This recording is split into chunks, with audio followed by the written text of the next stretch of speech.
I put my hand in podcasting for 2-3 months. It's fun. This is my calling. It is. No, because the Advanced Library downtown has a podcast room. Yeah. And I tried to do it, and I'm not a very good podcaster. It takes practice, man. Yeah. That's all this is. It's just practice. You get my first episode was with Kyle Pepper at Home Wichita Realty, right? We just did it with the cell phone, a couple of lapel mics, right? I get home and I'm watching it. I hate my own voice. Oh, yeah. I'm looking for all these little things that I do, the ums, the uhs, all that stuff. Yep. What I didn't realize though is how much, watching that, forcing myself to watch that and learning from it to get better. That's the trick. Right. Everyone hates that first time that they see their face or hear their voice. Just close your eyes and just eat it. Yep. Just eat it, listen, and then, all right, you've done it once, you do it again. The first episode I watched like 10 times. Now, when I went to go post the episode on YouTube for the very first time, 2.5 hours of me staring at the fucking screen to drag one file over to drop it in the upload. Just nervous, palm sweaty, armpit sweaty, would get up, walk in circles, just the whole, terrified. Yeah. Finally do it, 2.5 hours later. I didn't know that you have to do, the description and all this other shit. I had not created any of that yet. Another 2 hours of me just trying to figure out, the perfect words to put together. Yeah. It took, this block. It fucking sucked. I didn't know what to do. And then I just finally did it. And once you finally do it, the first time, all of it goes away. Yeah. All of that stress goes away. All of you just all right, fuck it. And now it's breathing. It's no different from me just getting up and brushing my teeth. Yeah. It's the same thing. And I absolutely love it. It's fun. With that, welcome to another episode of Networking with Nick, episode 15 with my man Ryan Slinky today, with Reliant Merchant Services. Yes, sir. Yes, we actually just came into the studio leaving 1 million cups where my man just presented in front of probably about 40 people-ish. Yeah. Yeah. Yep. I want to start with that. Yep. How did you find out about 1 million cups? Because you introduced me to it last week. It's something I didn't know about. Yep. It's definitely a networking group with presentations of 2 individuals to speak every week. Correct. How'd you find it? How'd you get into it? What's the story? So when I got into this business, I knew networking was going to be the thing that I connect with people. Right. Relationships, all that good stuff. And so started looking for ways to network, whether it was WEBA or the Chamber. What's WEBA, just for anyone who doesn't know? Wichita Independent Business Association. Right, and that's one I have not gone to yet, actually. It's fantastic. It's definitely more social. Interesting. Which is great because then you can get into some personal conversations with people and, again, building a relationship. But then I can't remember who told me about 1 million cups, but I knew that every Wednesday they had this event going on, and it's really based around community. Yeah. So, which you probably noticed the last question they ask is, what can we, Wichita community, do for you? Yeah. That's always the last question. So it's the idea of being around your peers, explaining. It's a really good opportunity for just for me to talk about my business in front of people. And then honestly, that you do 6-minute presentation and then 20 minutes of Q&A. That's nice. And Q&A is almost so much better because you know your presentation, you know what you know, but they don't know what you know. And so you're trying to explain it to them, but then when they ask questions, you're like, okay, yes, I can answer that question. So exactly. So yeah, I've been going, and then also it's at Groover Labs, which is where I office out of. Yeah. So it makes it really easy. Yeah, it's just an easy walk commute. Yeah, I'm already going to be there anyway. Right. So it's just kind of that community. I've really been a part of it, and it's really helped me grow as a business. So yeah, I try to go every Wednesday. Sometimes it's less, sometimes it's more. Sometimes they have one presenter, sometimes they don't have any. Ooh. But they really want to try to help the small business idea. One of them, actually, it's kind of a cool story.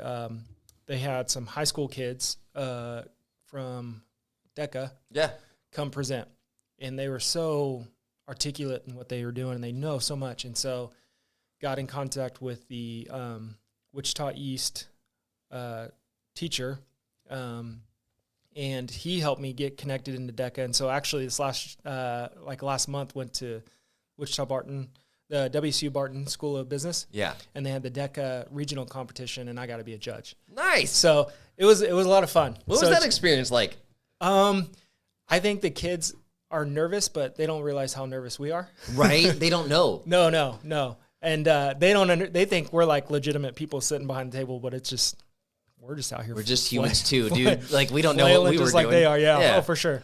And so it was a cool experience to see how they come up with ideas within a short amount of time. And it's like, after it, you're like, hey, can I have that kid's number? Because I might want that was pretty good. Hire him. Right? He's actually pretty good. So what projects were these guys making during this competition? Do you know much about DECA? Not really. I don't either, but I'm figuring it out. Fair.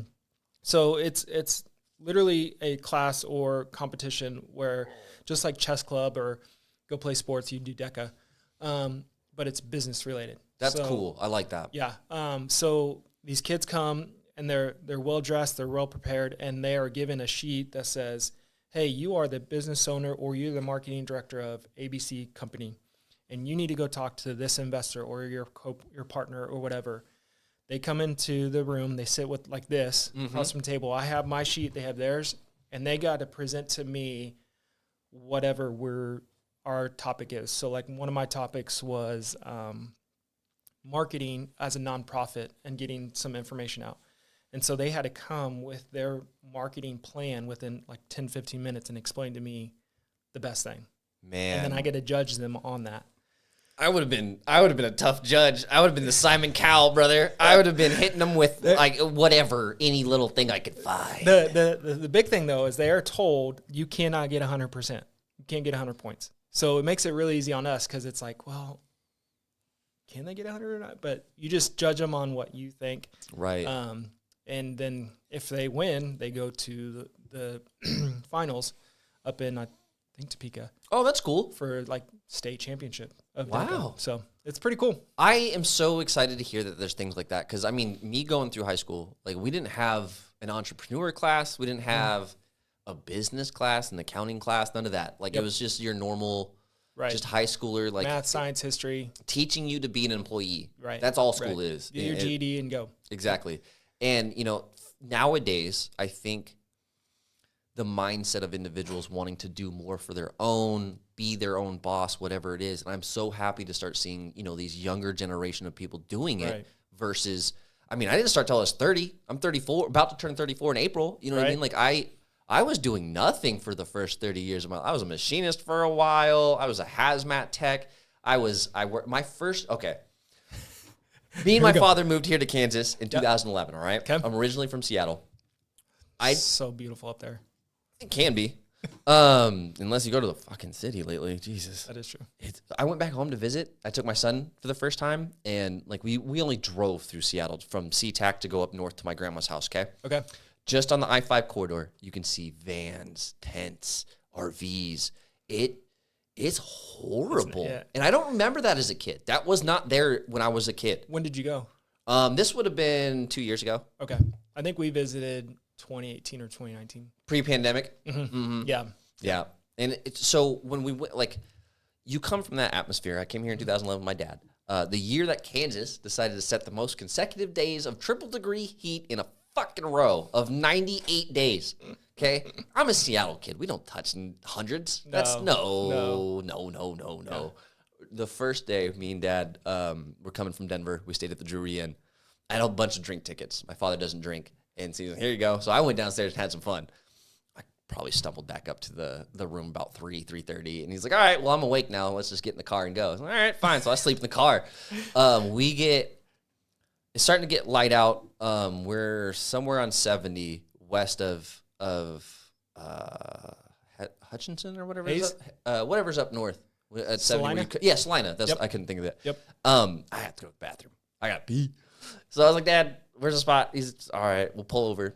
How hot is it? 112. Okay. I've been to Arizona. I know what that feels like.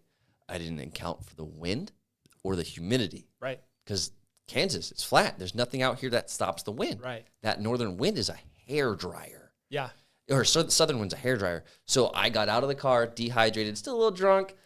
In the mixture of the heat, the wind, and the humidity, I dropped like a sack of potatoes to the ground. My dad gets out of the car laughing his ass off, just hysterically laughing. Helps me back up. I'm like, what the fuck is this place? That was my first introduction to Kansas. This is like a foreign country. Right. So like in those times, being 21 throughout those years, like no one ever taught me about entrepreneurship. There was nothing like that. For us, it was just kind of either you're going to go work or you're going to go do some dirt. Neither of them are really great. So as we I moved to Kansas. My first real job is here in Kansas, North Rock Lanes. Okay. Yep. North Rock Lanes. I'm 21. Like I had some W-2 jobs in the past, but it wasn't anything that I would consider a real job or a real try it. It was just to make sure someone saw that I went to work. So get here, try a whole bunch of different things. Jack of all trades, like got good in the bowling industry, left it, went to pizza delivery for a while, got really good and fast at that, and then went to hazmat. Right? That's a weird jump. Yeah. Got really good at that. I was climbing cell phone towers. We're doing freaking hydrocarbon spill cleanups and stuff. One of the worst jobs I've ever had was a hazmat tech at Eagle Environmental, but it taught me the most without question. Yeah. So I do that, and then I get into like machining for a while. I really like machining, getting the 3, 4, and 5 axis machining, starting to learn lathes, going to school for engineering design. So like all these things, I've always been good at them. Like I've always been able to get good, but I've always had one problem. I fucking hate the managers who run the place. They're dumb. They don't know what they're doing. In the machining industry, I came across a bunch of managers who just couldn't machine their way out of a wet paper bag. Just looking at numbers and hours. I hated that. Always like having someone watch over your shoulder. So when I got laid off in 2020, I was a machinist. Because of COVID? Because of COVID. Okay. I was one of the last ones to go. I'm happy about that, but I still can. I mean, we all got shit on eventually, so we all ended up having to go home. Had savings, had pandemic assistance coming in at $600 a week, along with my just normal unemployment that I've stacked up over the last 7 years. I was sitting pretty well. I wanted to get back into sales. Okay. So yeah, I wanted out. It was a great opportunity for me to leave the industry. Like I'd been in it for a while. I know it. It wasn't going to be the path. Find a sales job or sales interview for a window cleaning company. They had me do the 2 online tests, the personality test, like what kind of guy are you type thing. The disc test or whatever. God. Whatever all of us. Right. And go in for the interview with the GM, crush it for an hour, right? Get the owner's email address as I'm leaving to set up the final interview. So it sounds like I have in the bag. This is a Wednesday. Okay.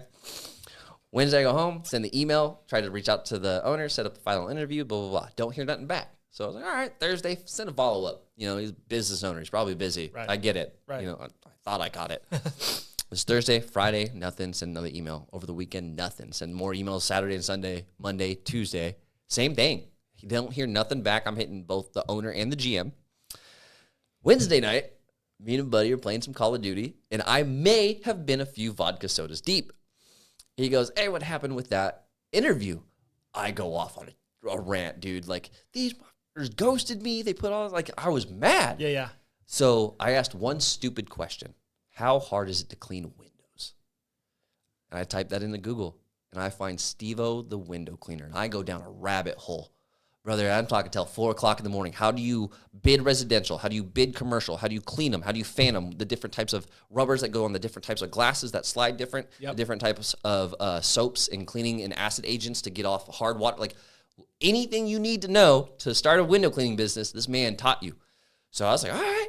I went to Home Depot the next day, and I bought a $10 squeegee and a $10 T-bar, went home, and we have this glass right here in the studio. My sliding glass door is about that same size. Yeah. I practiced for hours.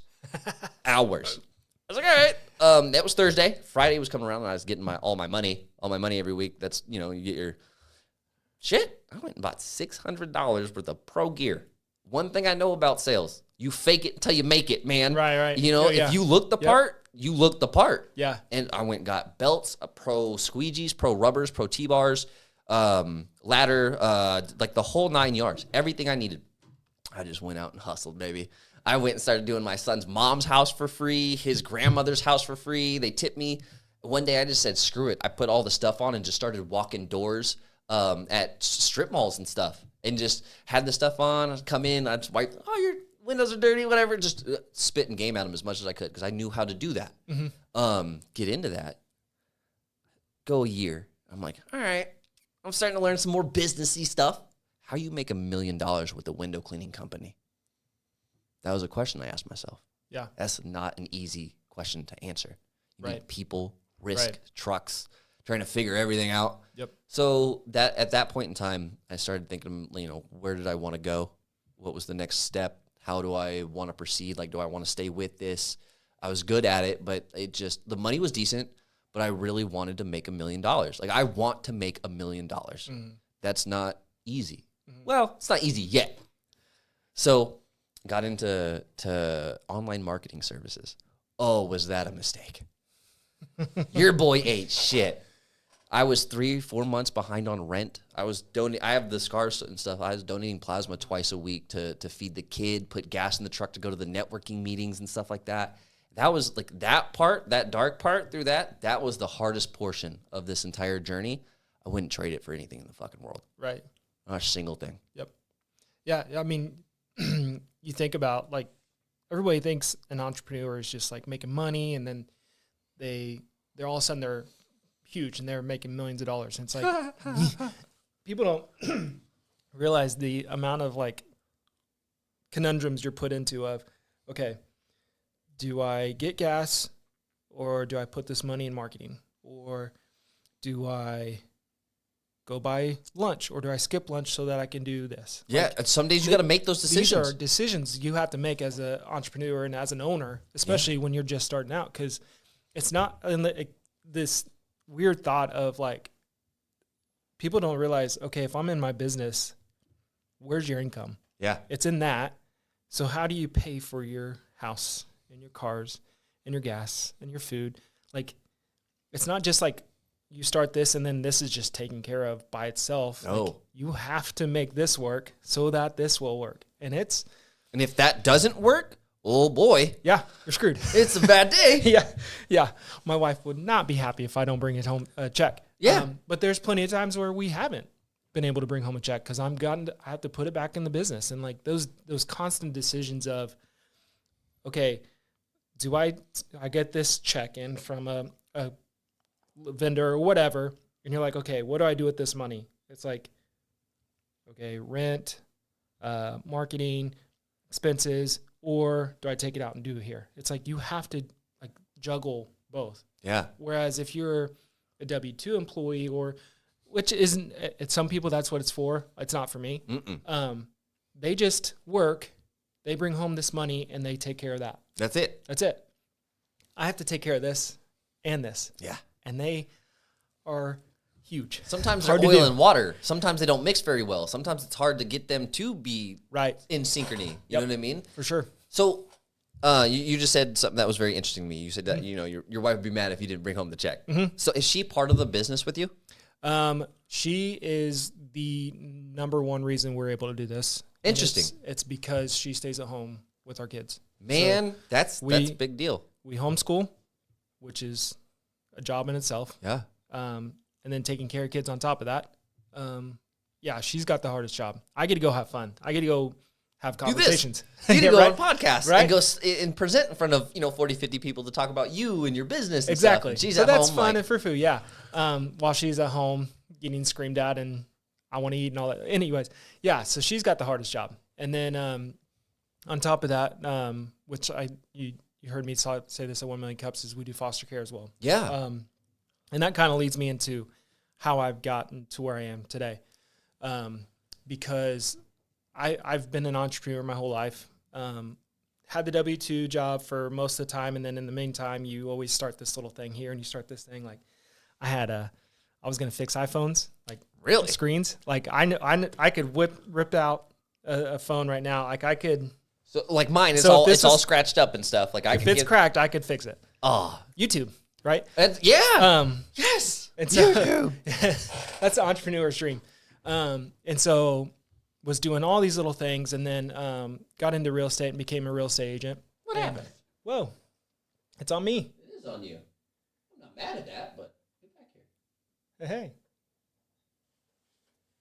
Oh, I know what's happening. Is it? It's AI currently, and I gotta turn it off. That's funny. I guess there's a hand. So these are actually really cool. I can edit all this. Yeah. These are actually super cool. They Are you done now? You are done now. Sweet. There you go.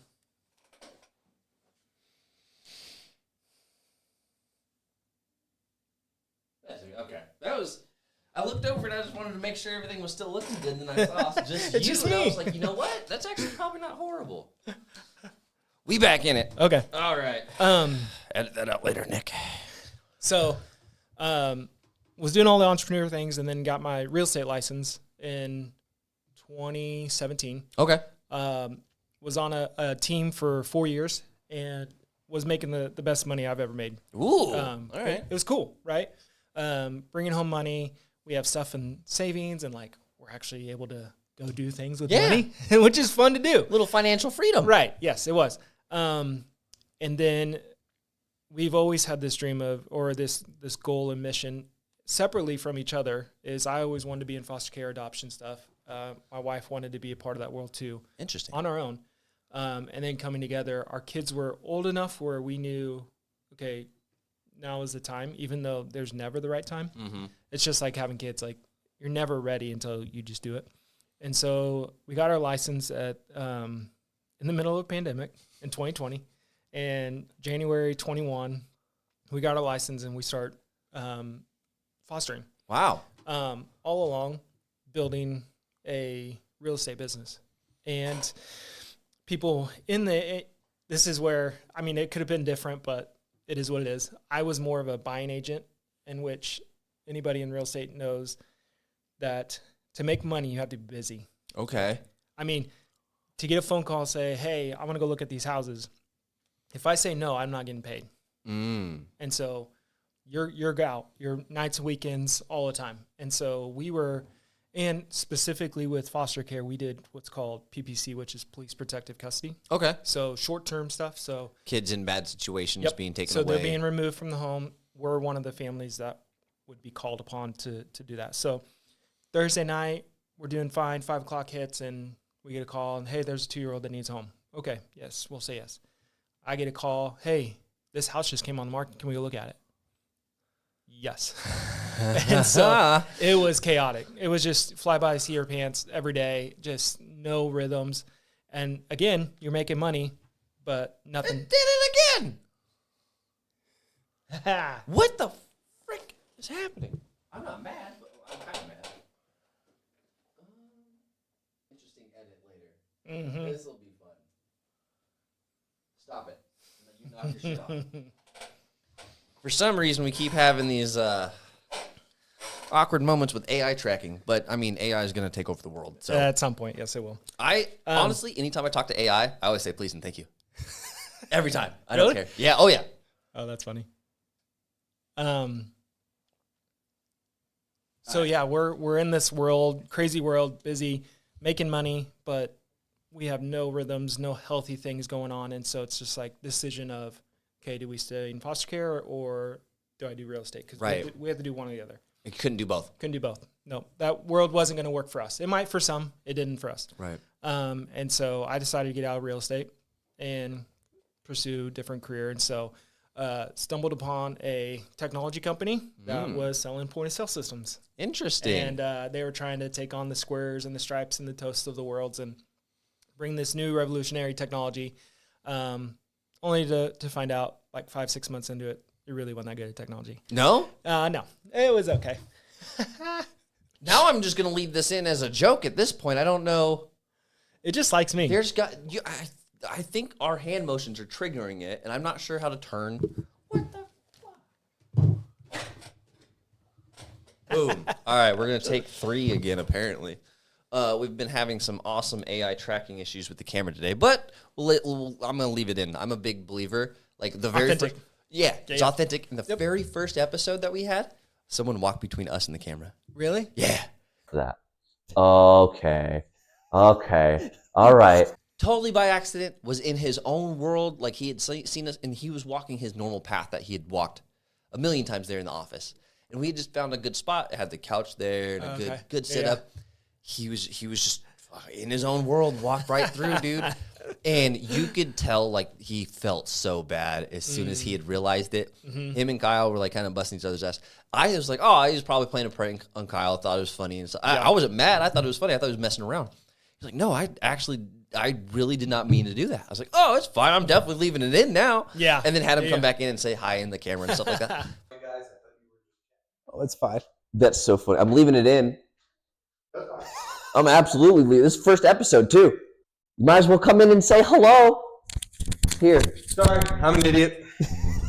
It happens. That's real shit. And like, podcasts aren't meant to be, in my opinion, podcasts are meant to be just a conversation. It's people hanging out. They're talking. Obviously, there's certain talking points, but at the end of the day, we're human. Right. And that's, I think, the biggest portion of it. Well, I think too, and this is by just watching like Travis and Jason Kelsey. Oh yeah. People want authentic. And those boys are just like Midwestern boys. They're not like the polished, celebrities. And so I think that's why people like them. And that's why people like podcasts and even long form podcasts, is because it gives this space for like, oh, they're real people. It's a real thing. Yeah. Who'd have thunk? Even if they're a professional football player or one of them dating the largest superstar on the planet. Yeah. That's weird. It's odd watching the phenomenon of the Swiftie era come into the NFL. Yeah, they've been dating. It is. I do like it though, because I think it helps a lot of young girls, like want to watch football now because that, and so their fathers get this opportunity to watch a game with them, spend time with them because Taylor Swift, that is it. Yeah. The power that woman has is insane. She could be president. And like the lost art of, is it chivalry? Yes. Of men. Like Travis opens the door for her and closes the door for her. Like gentlemen being gentlemen and women being women. Like it's like, hey. It's a weird concept for some reason nowadays. I don't understand why. It's so foreign to so many people, but. We're on this subject. Let me ask you something. Okay. Are you familiar with Andrew Tate? Yes, he's a comedian, right? No. He was the guy who got a lot of hate from a lot of people being called misogynist and all this other stuff. Yep. Talking about how men should be men, boys need to like grow up, and like it's okay to be masculine. Yeah. And that was his message. I'm curious to know what you like, kind of what your thought process is on that, because nowadays, and like me, I do believe there's a lot of soft people nowadays. I was born in the 90s. We busted each other's balls. We didn't have social media yet. We weren't keyboard warriors. We knew what it felt like to get punched in the mouth. Yeah.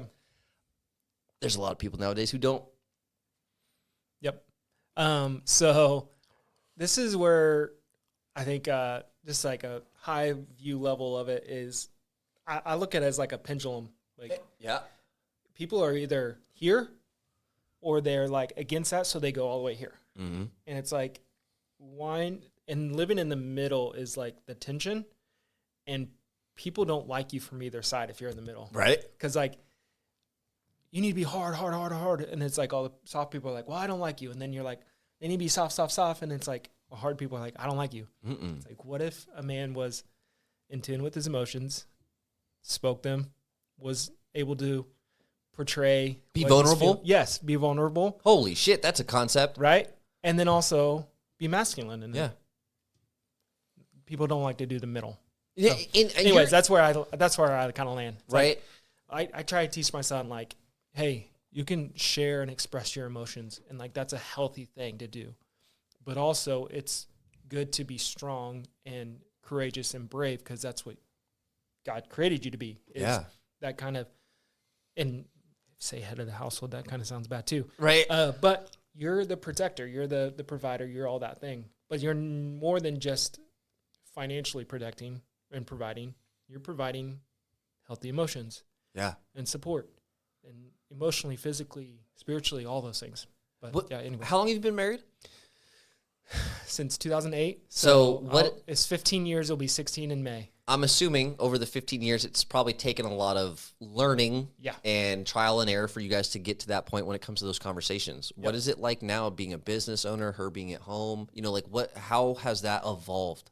It has taken a long time for her to trust me in it because I have failed on a lot of different things. Yeah. And so for her to now trust me in this, it's a big step for her. Because I've definitely taken us on some pretty crazy rabbit holes that in great failure, and set us back, but she's still with me. And I would say our marriage is the strongest it's been the last 3 years. Wow. It's been the best so far. Out of 15 years, the last 3 have been unbelievable. Now, is it because the last 3 years haven't been as much of a struggle, do you think? On the contrary. Okay.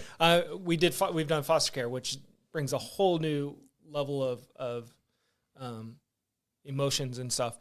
We realized pretty quickly, like, if we don't have each other and we're not on the same team, then everything else will just fail. Right. And so we have to be on the same team and on the same, like, there's times where she might come at me at a different emotion and I'll be like, hey, is that towards me or towards this? Because I'm on your team. I'm here to help you. Yeah. And it's like this refocus. Oh, yeah, you are on my team. Same thing for me. Like, to go to her, sometimes I don't want to go to her and explain feelings and emotions, but she's my teammate. Yeah. And I would say she's my best friend before she is even my wife. Good. And so, yeah, it's through the fires, through the trials, all those things is what really refines you and makes you strong. And coming through that together just makes you even that much stronger. So right. I just hit the mics. Yeah, it happens. So that kind of communication is very, like, it's a skill that needs to be learned. Mm-hmm. How much of it transfers into your business? Oh, a lot. Yeah. A lot. Yeah. I mean, just with transparency and communication, like, in today's world of automation and software and like, hey, just push this button. It's going to do this, this, and this for you.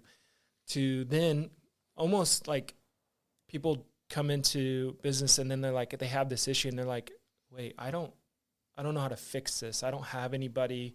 I don't know what to do. How do I even do this? Mm-hmm. And so for me to come in and be like, okay, I'm helping you with credit card processing, which is what I do. And they say, hey, I have this problem. And then they have a real person that's going to solve or come alongside them and fix it with them. Right. Or give them an answer they need where they don't go to a support ticket, send in the support. 2 days later, they get this response of, we don't know what you meant by that question. Can you redefine it? And it's like, oh my God, I just wasted so much time. Instead, they can text, call, or email me, and it's just like, hey, I have this issue. It's like, okay, let me get to the bottom of it. Yeah. And then, hours later or 2 minutes later, or whatever, hey, I got that fixed, or here's the explanation of what happened and all that good stuff. So over communication. I don't know if you can over communicate enough with people, especially in business. Because again, like this, authentic and transparent conversations, for some reason it makes trust happen. Yeah. Right? And a partnership. And so if I'm vulnerable with someone and say, hey, you know what? I don't know why that happened, or I can't fix that right now, but I'm going to work at it and figure out what's going on. Yeah, I'll be back with the answer. Yeah. It may take me a little bit, but I'll get it for you. Right. And just even them having someone to just bounce something off of matters. So, over communication. I try to really be upfront at the beginning too. So, yep. So early on in your career, if at least in my experience, a client will become a friend faster than a friend will become a client. Yep. Have you had that experience trying to grow your business, reaching out to friends and family members first, things of that nature? Because when I did that, dude, it was fucking pulling teeth. Yeah, that's interesting because it is an industry where if you own a business, then I can work with you. So I do have friends and family that own businesses, and they're not necessarily my clients. So no, I totally understand that. But now, like, I'm sitting right at about 65, 70 clients in the last year and a half. And so I can name 10 or 11 of them that we just talk, text or call or whatever. Just become buddies. Yeah. We've gotten to know each other really well. So weird how that happens. It is, but it's cool. Like, I get paid to help people, which is what I want to do. Screen went dark, but hey, it's still on there. both of us. It's still there. Hey, I don't care. It's still there. We're just going to leave it. Both of us are on the screen. That's all. We're going to leave that. Yeah. Like, I went to a meeting Monday with one of my clients who was meeting with their accountant to try to figure out the reports and stuff. And like, we're meeting in a conference room with this business owner and the accountant, and we're working together to try to understand her business and numbers and where to pull stuff. And it's just like, that's pretty, I had a kind of this epiphany when I was there. It's like, she brought me into her business and she's allowing me to be a part of it. And that is where I get excitement. That's where I have fun. And it's just it makes it a fun day. Yeah. So I really enjoy that. That's actually really cool. In my experience, when it comes to, first starting out, friends are tough to sell. Yep. Always. They are. And I have had people, even with the... Especially if you do like 10 businesses in the last 10 years, because then they're like, oh no, what's this new idea? And that's the thing. I really believe that. That's the thing, because I used to be that guy who used to say, one day I'm going to do this, I'm doing that, or I'm working on this. I would always tell people what the fuck I was doing. Yeah. And it would, it would never come to fulfillment. It would never see the light of day. So all my friends were like, another one. And honestly, I had to come to my own realization and take some accountability of being that guy. Sure. Like, because there were so many times where I was like, oh, I'm going to go to school to be a pilot. I'm going to go do this. I'm like, just the dumbest thing. Like, obviously great ideas, but it was always one day, never day one. Yeah, for sure. And it took a long time to figure that out. But now, like, with the stuff that we do, like, friends will be like, oh, that's cool. But I don't tell them shit. Yeah. I don't care. You said something very funny. I know it's probably a joke, but it's probably serious of you wanted to be a pilot one day. I can remember sitting at my house and sitting on our porch and like, I'm like having this big dream of like, I'm gonna go get my pilot's license. Yeah. I think that sounds fun just to be able to fly wherever. And my wife comes home and she's like, what are you doing? I'm like, looking at how to be a pilot. She's like, oh my gosh. Okay. Okay, come out of the clouds. That's so funny. What are we doing? Like, that's just an entrepreneur, right, though? We're constantly dreaming. Yeah.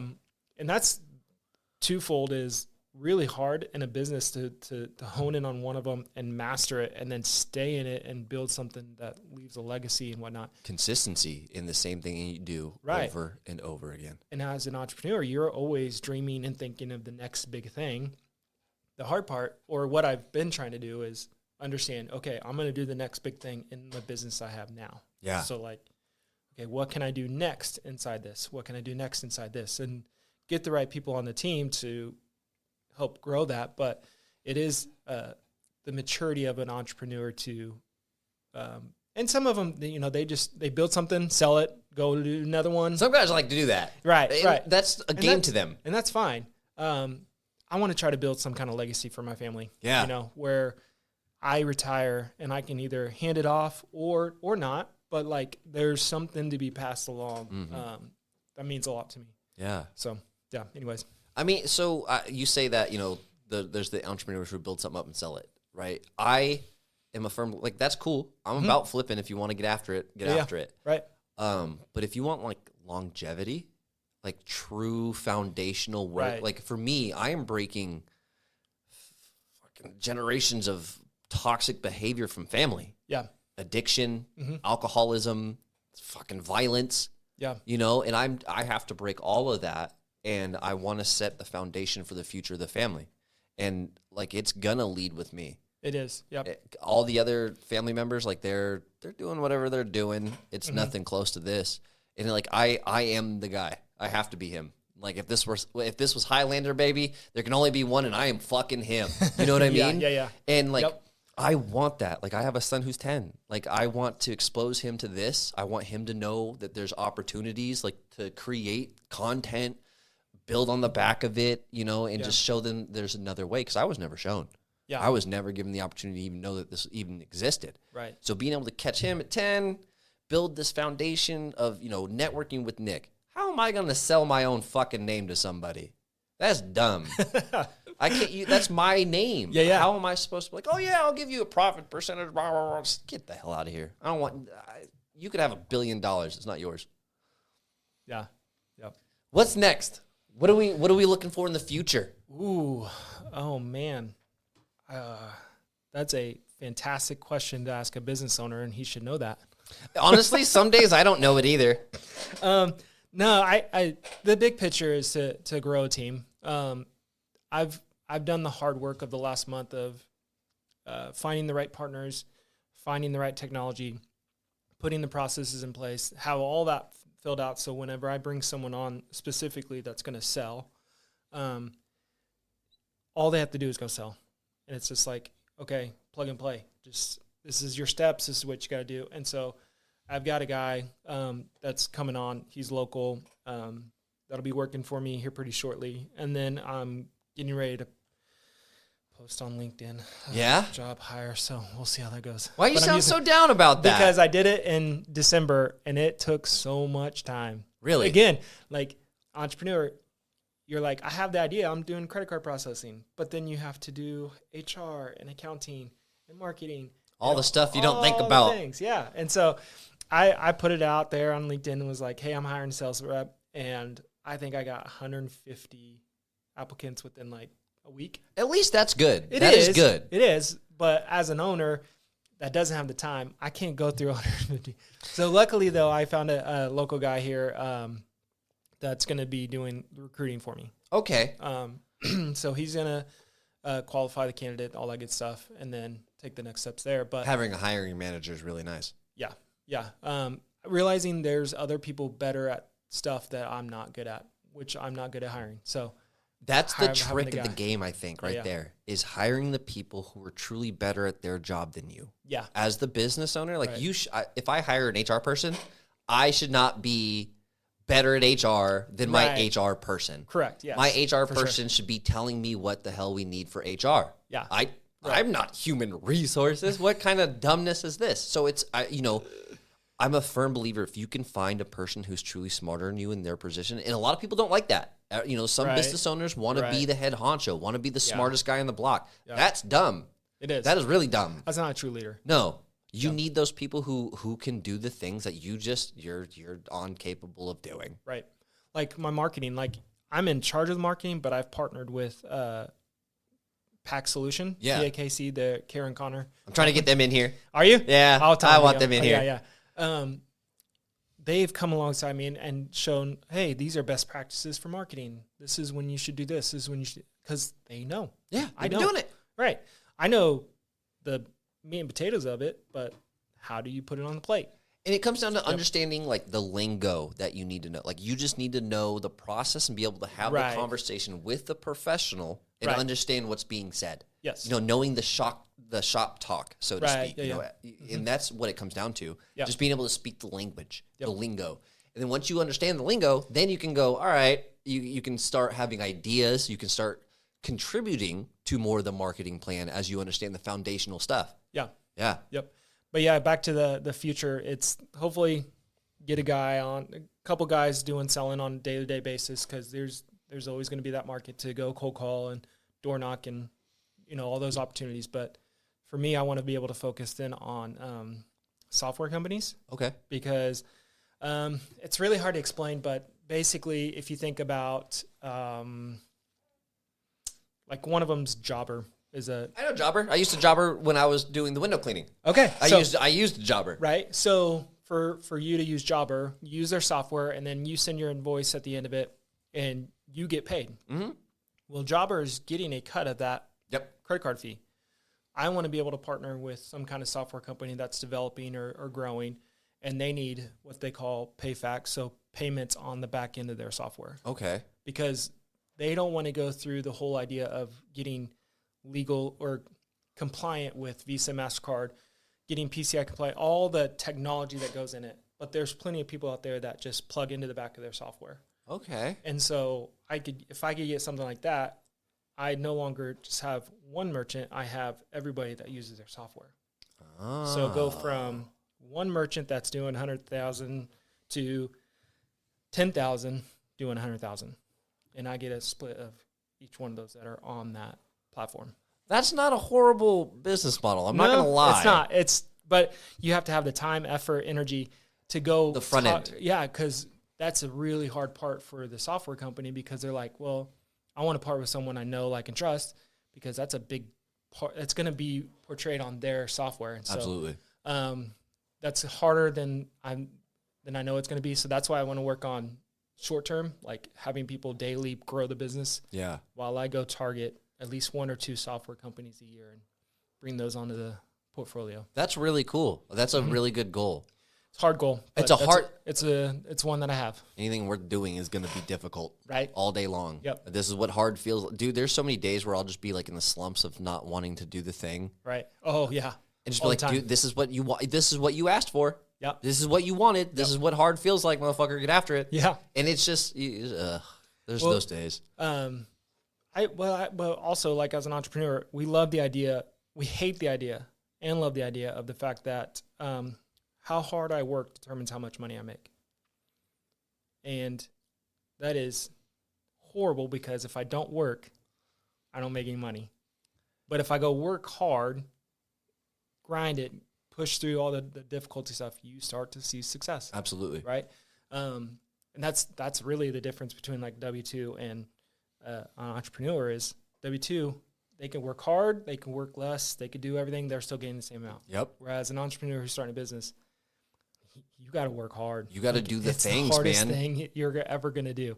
And there's plenty of days that I give up early and I go home and I'm like, I'm going to take a nap. That doesn't even just hurt me, that hurts my family. Yeah. Right? So, yeah, it's those.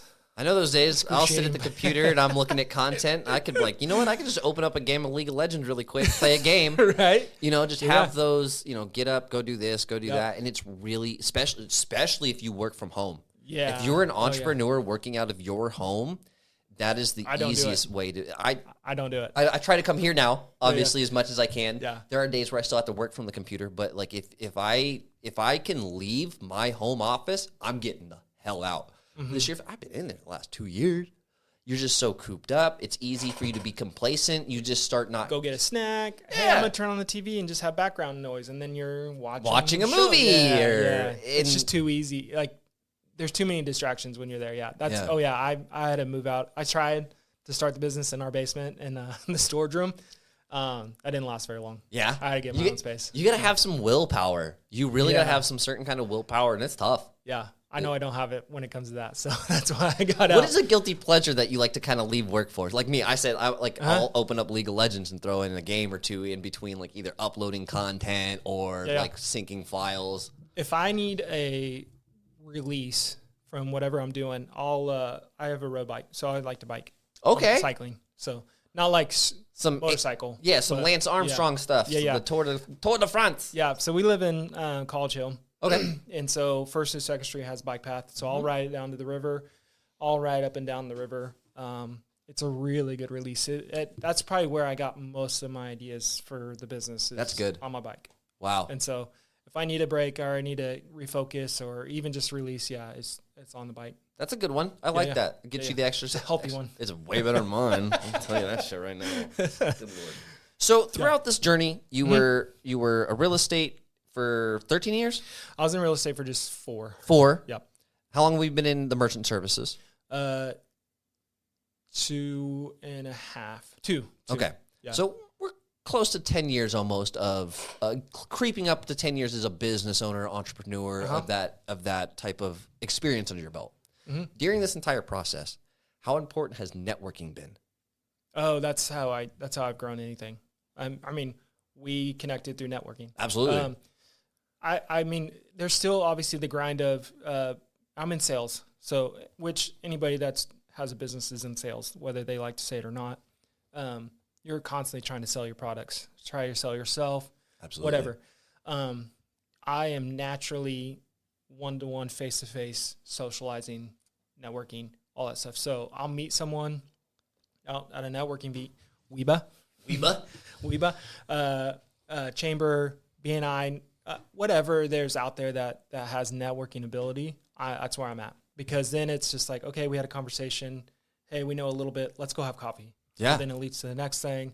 And in my industry too, you need 6 or 7 touches before you become a client.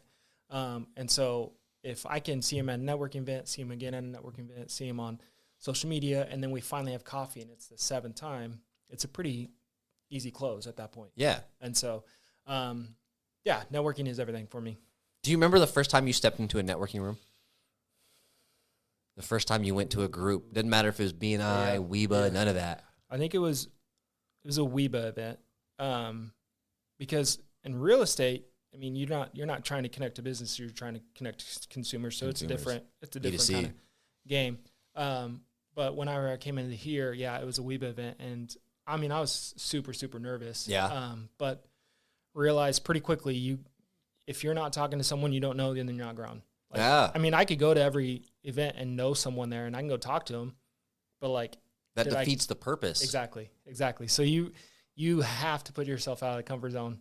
One of my tips, I have like 3 very Bane tips when it comes to networking. Mm-hmm. First and foremost, show up early, earlier than normal. A lot of people are like, 10, 15 minutes. Well, if you go to like a BNI event, I'll go an extra 10 or 15 minutes early for the sheer fact that the people who are there are the leadership.